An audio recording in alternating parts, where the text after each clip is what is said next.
নমস্কাৰ বন্ধু বান্ধৱীসকল, কি খবৰ সকলোৰে? আপোনালোক চাগে ভালে আছে নহয় জানো? আৰু ময়ো ভালে আছোঁ। তো আজি আমি আহিছিলোঁ সৰভোগৰ গৰখীয়া মন্দিৰত। তো আহি পালোঁ আৰু আহি এয়া লাকিয়ে খেলিব ধৰিছে আৰু মই ভাবিলোঁ যে এই পৰিৱেশটো ইমান সুন্দৰ লাগিছে, অকণমান ভিডিঅ' কৰি লওঁ। তো ইয়াৰ চাৰিওপিনৰ পৰিৱেশটো এবাৰ দেখুৱাম। এয়া চাওক, গোটেইবিলাক গছ গামোচাৰে বন্ধা আছে। ইমান সুন্দৰ লাগিছে যে মই আগতে ইয়ালৈ দুবাৰ আহিছিলোঁ, আজি 3বাৰ হ'ল। আহিলেও মানে আহি থাকিবৰে মন যায়। গোটেইবিলাক গছ চাই ইমান ভাল লাগে। ইয়াত এটা বিশ্বাস আছে যে কাৰোবাৰ যদি কিবা মনৰ আশা থাকে আৰু সেই ভাবি যদি গছত গামোচা বন্ধা হয়, তেনেদৰে ভগৱানে মানে মনৰ ইচ্ছা পূৰ্ণ কৰে। তো আমাৰ এখন শৰাই দিব লগা আছিলে। তো আজি এনেকৈ আহিলোঁ আমি বাইদেউহঁতৰ লগত, এয়া ভাগিন আৰু মোৰ মানুহজন। পৰিৱেশটো চাওঁ।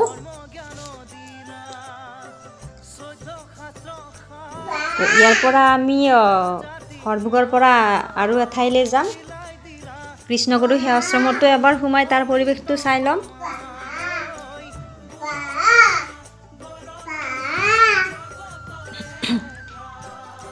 তো আহি আজি আমি এয়া কৃষ্ণগুৰু সেৱাশ্ৰম পালোঁ। ইয়াৰ পৰিৱেশটো ইমান সুন্দৰ লাগিছে যে গোটেইবিলাক মানে গছ গছনি, ইমান এটা সুন্দৰ পৰিৱেশ। গোটেইবিলাক মানে ফুলনিৰে ভৰা, কি ক'ম আৰু ক'বলৈ ভাষা বিচাৰি পোৱা নাই। এয়া গৈ আছোঁ, চাৰিওপিনে এবাৰ দৰ্শন কৰিম আৰু ভাগৰো লাগিছে, ঘৰলৈ গুচি যাম আৰু।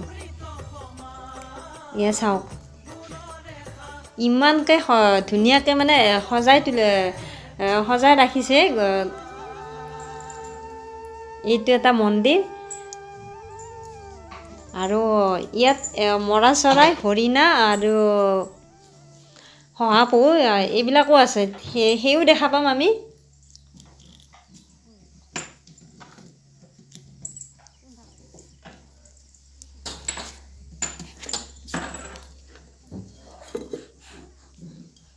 তো এতিয়া মৰা চৰাই চাবলৈ যাম আৰু তাতো মৰা চৰাইটো মানে পেখন ধৰি আছে, এই দেখুৱাম আপোনালোকক।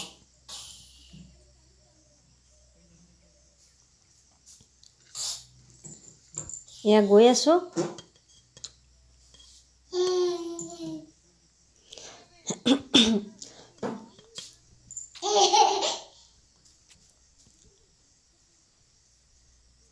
ইমান সুন্দৰ লাগিছে আৰু সকলোৱে ইয়াত এবাৰ আহি চাব পাৰে।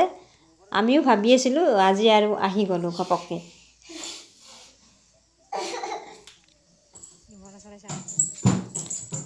এয়া চাওক, ইমান ধুনীয়া লাগিছে মৰা চৰাইটো